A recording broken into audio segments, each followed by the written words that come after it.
Alright, Shalom. First and foremost, I want to start this lesson off by giving all the praise, honor, and glory unto Yahweh, Ba'ashem Yahushai, Ba'ashem Rakakadash. Double honors to the apostles and elders of Great Millstone. Honors to all the brothers who are fervently pushing the word in sincerity and in faith. And Shalom to all the sincere believers. Now, this lesson is going to be based on 3 dead after fire sweeps through crowded home in Queens. So, through the Spirit, I'm going to read this article, get some precepts, and Lord's will, you're edified. It says 3 people died and a 4th was critically injured early Easter Sunday when a fire tore through an overcrowded home in Queens that had no evidence of a working smoke alarm or smoke detector and had blocked stairs and exits. Makeshift walls had been erected in the Jamaica Estates home, including through the middle of the kitchen. New York Fire Department Chief John Esposito said at a news conference. Officials also said extension cords were found throughout the 2-story home.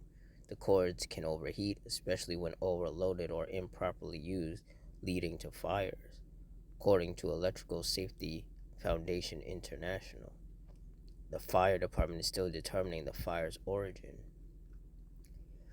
Firefighters arrived in less than 4 minutes, but the blaze in the early morning hours spread quickly to the upper floors of the house. There were reports of people jumping out of the attic window. People lived on both floors of the house as well as its cellar and attic. So we are not encouraging. We're begging all New Yorkers to have a working smoke alarm in their home and, if possible, a CO2 detector as well. About 10 to 15 people reside in the home, including its landlord. Second-floor resident Adham Amar told ABC 7 Eyewitness News Amar was not in the home when the fire happened.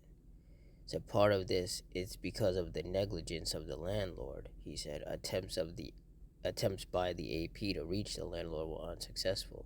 Said 3 firefighters suffered minor injuries.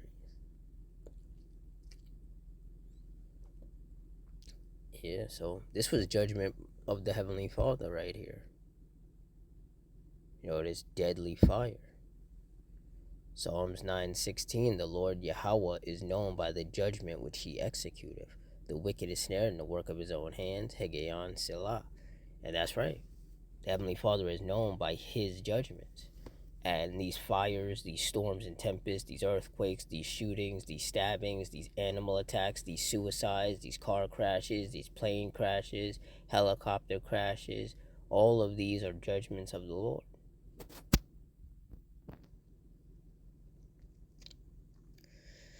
Ecclesiasticus 39:28, there be spirits that are created for vengeance, which in their fury lay on sore strokes.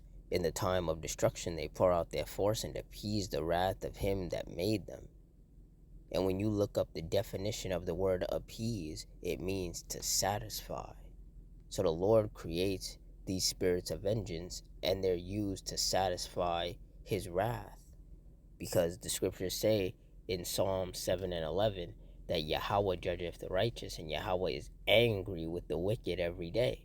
So these people that are getting wounded and killed via these judgments of the Lord, those are people that the Lord is angry with.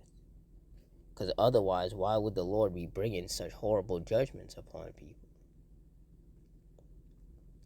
Verse 29, fire and hail and famine and death, all these were created for vengeance. So fire and death are spirits of vengeance created by the Lord and used to appease or to satisfy his wrath towards these wicked people.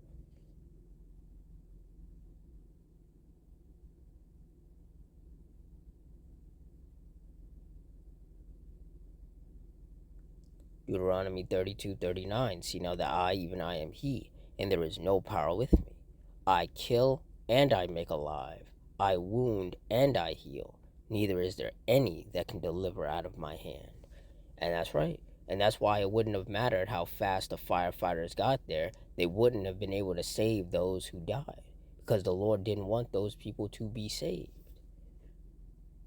That's why it says, neither is there any that can deliver out of my hand. If the Lord decides someone's time on earth is up and he requires their spirit, then that's the end of that.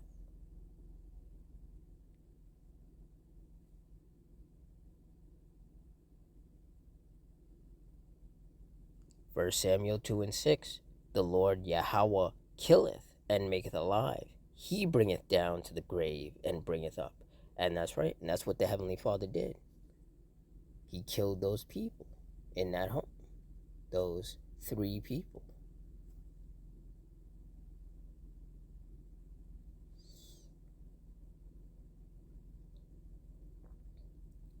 Job 4 and 7. Remember, I pray thee, whoever perished being innocent, or where were the righteous cut off?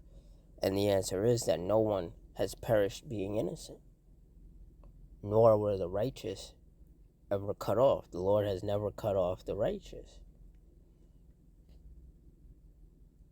Verse 8, even as I have seen, they that plow iniquity and sow wickedness reap the same. And that's what's happening. Wicked people are reaping what they've sown, whether they're man, woman, or child.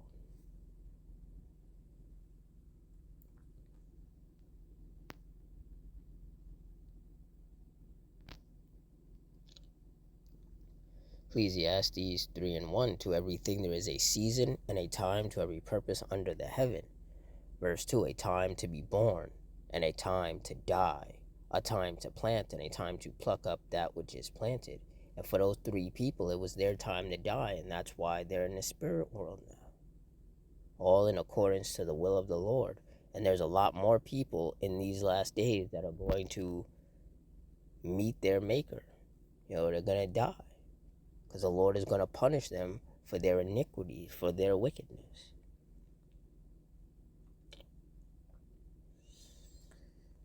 So with that, I'm going to wrap it up here. In closing, I want to give all the praise, honor, and glory unto Yahweh, Bahashim, Yahweh Shai, Bahashim, Rakakudash, the Water Yahweh, Bahashim, Yahweh Shai, putting the spirit on me to do this lesson. Double honors to the apostles and elders of Great Millstone. Honors to our brothers who are firmly pushing the word in sincerity and in faith, and shalom to other sincere believers. Hope you stay strong, stay safe, stay fervent, stay circumspect, stay prayed up, and Adawan Ratazah. Till next time, shalom.